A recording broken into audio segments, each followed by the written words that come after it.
Hi ಎಲ್ಲರಿಗೂ ನಮಸ್ತೆ. ನಾನು ನಿಮ್ಮ ಆಶಾ ಚಂದ್ರ ಭಟ್. ಆಶಾ ಸ್ಥಳ ಪಾಕಕ್ಕೆ ನಿಮಗೆಲ್ಲರಿಗೂ ಸ್ವಾಗತ. ಇವತ್ತು ನಾವು ಗುಜ್ಜೆ ಹಾಗೂ ಕಡಲೆಯನ್ನು ಉಪಯೋಗಿಸಿಕೊಂಡು ಸಿಂಪಲಾಗಿ ಯಾವುದೇ ಮಸಾಲೆಗಳನ್ನು ಹಾಕದೆ ಸಿಂಪಲಾಗಿ ಒಂದು ಪಲ್ಯವನ್ನು ಹೇಗೆ ಮಾಡ್ಬೋದು ಅಂತ ಹೇಳೋದನ್ನು ತೋರಿಸ್ಕೊಡ್ತಾ ಇದ್ದೇವೆ. ಬನ್ನಿ ಸ್ನೇಹಿತರೆ, ಈಗ ಇದನ್ನು ಹೇಗೆ ಮಾಡೋದು ಅಂತೇಳಿ ನೋಡುವ.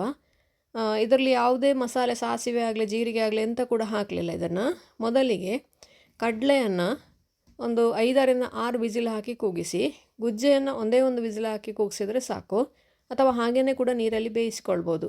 ನಂತರ ಅದನ್ನು ನೀರನ್ನೆಲ್ಲ ಸೋಸಿ ಅದನ್ನು ಈ ಥರ ಜಜ್ಜಿ ಇಟ್ಕೊಳ್ಳುವ.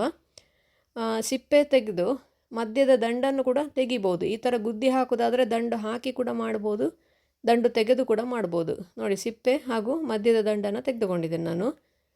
ಬಾಕಿ ಎಲ್ಲ ಪಾರ್ಟನ್ನು ಉಪಯೋಗಿಸ್ಕೊಳ್ತಾ ಇದ್ದೇನೆ. ಇದನ್ನು ಈಗ ಜಜ್ಜಿ ಹುಡಿ ಮಾಡಿ ಇಟ್ಕೊಳ್ಳುವ. ಕಲ್ಲಿಲ್ಲ ಅಂತಾದರೆ ಸೌಟಲ್ಲಿ ಕೂಡ ಮಾಡಿಕೊಳ್ಬೋದು, ಅಥವಾ ಕೈಯಲ್ಲಿ ಕೂಡ ಮಾಡಿಕೊಳ್ಬೋದು. ಇದು ಬಿಸಿ ಇತ್ತು, ಹಾಗಾಗಿ ನಾನು ಕಲ್ಲಲ್ಲಿ ಜಜ್ಜಿ ಮಾಡಿಕೊಳ್ತಾ ಇದ್ದೇನೆ. ತುಂಬ ಜಜ್ಜಿ ಮೆತ್ತಗೆ ಹುಡಿ ಮಾಡಿಕೊಳ್ಬೇಕು ಅಂತಿಲ್ಲ. ನಾವೇನು ಪಕೋಡ ಏನು ಮಾಡ್ತಿಲ್ಲ, ಪಲ್ಯಕ್ಕೆ ಹಾಕುವ ಕಾರಣ ಆ ದೊಡ್ಡ ದೊಡ್ಡ ಪೀಸ್ ಏನಿರ್ತದೆ ಅದನ್ನು ಹುಡಿ ಮಾಡಿಕೊಂಡ್ರೆ ಸಾಕು.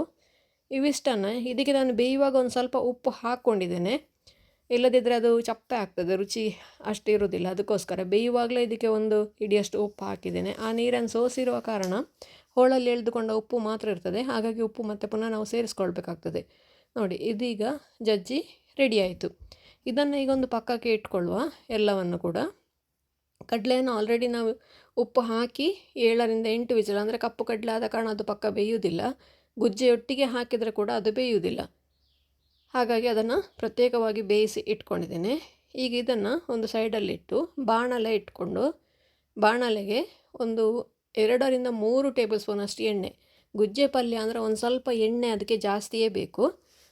ಹಾಗೆ ಹಾಕಿದರೆ ಮಾತ್ರ ಅದು ರುಚಿಯಾಗಿರ್ತದೆ. ಹಾಗಾಗಿ ನಂತರ ಅದಕ್ಕೆ 1 ಟೇಬಲ್ ಸ್ಪೂನಷ್ಟು ಉದ್ದಿನಬೇಳೆ, 1 ಟೀ ಸ್ಪೂನಷ್ಟು ಸಾಸಿವೆ, ಒಂದು ಸ್ವಲ್ಪ ಇಂಗು, ಹಾಗೆಯೇ ಒಂದು 2 ದಂಡಷ್ಟು ಕರಿಬೇವು ಕೂಡ ಹಾಗೆ ಒಂದು ಸ್ವಲ್ಪ ಜಾಸ್ತಿ ಹಾಕಿದ್ರೇ ಇದಕ್ಕೆ ಒಳ್ಳೆ ಪರಿಮಳ ಆಗ್ತದೆ.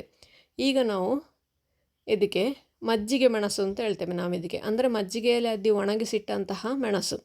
ಆ ಮೆಣಸನ್ನು ಒಂದು 8ರಿಂದ 10 ಮೆಣಸನ್ನು ನಾನು ಕಟ್ ಮಾಡಿ ಹಾಕಿಕೊಳ್ತಾ ಇದ್ದೇನೆ ಇಲ್ಲಿ. ಇದಕ್ಕೆ ಈ ಮೆಣಸು ಎಷ್ಟು ಬೀಳ್ತದೆ ಅಷ್ಟು ರುಚಿ ಆಗ್ತದೆ ಈ ಪಲ್ಯ.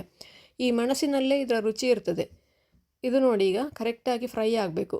ಫ್ರೈ ಆದ ನಂತರ ಇದಕ್ಕೆ ಸ್ವಲ್ಪ ಅರಶಿನ, ಒಂದು 1/4 ಟೀ ಸ್ಪೂನಷ್ಟು, 1 ಟೀ ಸ್ಪೂನಷ್ಟು ಮೆಣಸಿನ ಹುಡಿ. ಬೇರೆ ಯಾವುದೇ ಮಸಾಲೆ ನಾವಿಲ್ಲಿ ಉಪಯೋಗಿಸ್ತಾ ಇಲ್ಲ.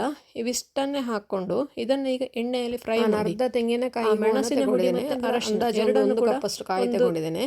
30 ಇದಕ್ಕೆ ಬೇರೆ ನಾವು ಹಾಕದ ಕಾರಣ ಉಪ್ಪು ಕೂಡ ಇಲ್ಲೇ ಬೇಯಿಸುವಾಗ ರುಚಿ ಕೊಡ್ತದೆ, ಹಾಗಾಗಿ ಹಾಕಿದ್ದೇವೆ. ಒಂದು ಕಪ್ ಕಾಯಿ ಸ್ವಲ್ಪ ಹಾಕೊಳ್ಳಿ, ಮತ್ತೆ ಕಡಿಮೆ ಆದರೆ ಮತ್ತೆ ಸೇರಿಸ್ಕೊಳ್ಬಹುದು. ಇನ್ನು ಬೇರೆ ಇದಕ್ಕೆ ಏನು ಮಸಾಲೆ ಹುಡಿ ಮಾಡಿ ಇದನ್ನು ಚೆನ್ನಾಗಿ ಎಳೆಯ ಹಲಸಿನಕಾಯಿ ಅಥವಾ ನಮ್ಮ ರುಚಿಯಾದ ಗುಜ್ಜೆ ಪಲ್ಯ ರೆಡಿ ಆಗ್ತದೆ. ಇದನ್ನು ಹಾಕಿಕೊಂಡು ಇದರ ಜೊತೆಗೇನೆ ನಾವೇನು ಬೇಯಿಸಿ ಇಟ್ಕೊಂಡಿದ್ದೇವೆ ಕಡಲೆ, ಅದನ್ನು ಕೂಡ ಇದರ ಜೊತೆಗೇನೆ ಸೇರಿಸ್ಕೊಳ್ಳುವ. ಇಲ್ಲಿ ಎರಡನ್ನು ಕೂಡ ಒಟ್ಟಿಗೆ ಮಿಕ್ಸ್ ಮಾಡ್ತಾ ಹೋದರೆ ಆಯಿತು. ನೋಡಿ, ಕಡಲೆಯನ್ನು ಕೂಡ ಅದರ ನೀರನ್ನು ತೆಗೆದು ಅದನ್ನು ಕೂಡ ಇದಕ್ಕೆ ಸೇರಿಸ್ಕೊಳ್ಳುವ. ಎರಡನ್ನು ಕೂಡ ಚೆನ್ನಾಗಿ ಮಿಕ್ಸ್ ಮಾಡಿಕೊಳ್ಳಿ. ನಾನು ಇದರ ಜೊತೆಗೇನೆ ಕಾಯಿ ತುರಿಯನ್ನು ಕೂಡ ಈಗಲೇ ಹಾಕಿಕೊಳ್ತಾ ಇದ್ದೇನೆ. ಕಾಯಿ ತುರಿಯನ್ನು ಕೊನೆಗೆ ಕೂಡ ಹಾಕಿಕೊಳ್ಬೋದು, ಆದರೆ ಕೊನೆಗೆ ಹಾಕಿಕೊಂಡ್ರೆ ಈಗಿನ ಸೆಕೆಗೆ ಅದು ಹಾಳಾಗುವ ಚಾನ್ಸಸ್ ಇರ್ತದೆ. ಹಾಗಾಗಿ ಅದನ್ನು ಮೊದಲಿಗೆ ಹಾಕಿಕೊಂಡ್ರೆ ಅದು ಕೂಡ ಸರಿಯಾಗಿ ಬೇಯ್ತದೆ.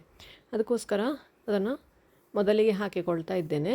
ಈಗ 3 ಕೂಡ ಚೆನ್ನಾಗಿ ಮಿಶ್ರ ಮಾಡಿಕೊಳ್ಳುವ. ಹಾಗೆಯೇ ನಿಮಗೆ ಉಪ್ಪು ಖಾರ ಕಡಿಮೆ ಅಂತ ಅನಿಸಿದರೆ ಒಂದು ಸ್ವಲ್ಪ ಟೇಸ್ಟ್ ಮಾಡಿ ನೋಡಿ. ಕಡಿಮೆ ಆಯಿತು ಅಂತ ಅನಿಸಿದರೆ ಈ ಹಂತದಲ್ಲಿ ಅದನ್ನು ಸೇರಿಸಿಕೊಂಡು ಪುನಃ ಅದನ್ನು ಚೆನ್ನಾಗಿ ಮಿಕ್ಸ್ ಮಾಡಿಕೊಳ್ಬೋದು.